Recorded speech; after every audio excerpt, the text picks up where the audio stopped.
Khulna metropolitan police commissioner Mohammad Zulfikar Ali হায়দারের সভাপতিত্বে কল্যাণ সভা অনুষ্ঠিত হয়েছে। মঙ্গলবার নগরীর বয়রা পুলিশ লাইন্স মাল্টিপারপাস হলে এই সভা অনুষ্ঠিত হয়।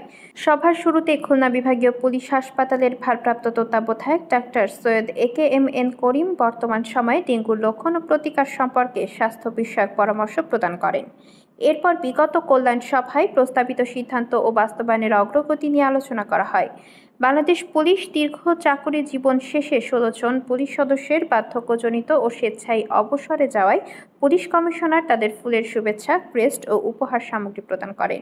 একই সাথে তাদের অবসরকালীন সুস্থতা ও দীর্ঘায়ু কামনা করেন। কমিশনার মোহাম্মদ জুলফিকার আলী হায়দার তার বক্তব্যে বাংলাদেশ পুলিশ একটি সুশৃঙ্খল বাহিনী উল্লেখ করে সকলকে সততা, স্বচ্ছতা ও জবাবদিহিতার সঙ্গে নিজ নিজ দায়িত্ব কর্তব্য পালনের মাধ্যমে পুলিশের ভাবমূর্তি উজ্জ্বল করার প্রত্যাশা ব্যক্ত করেন।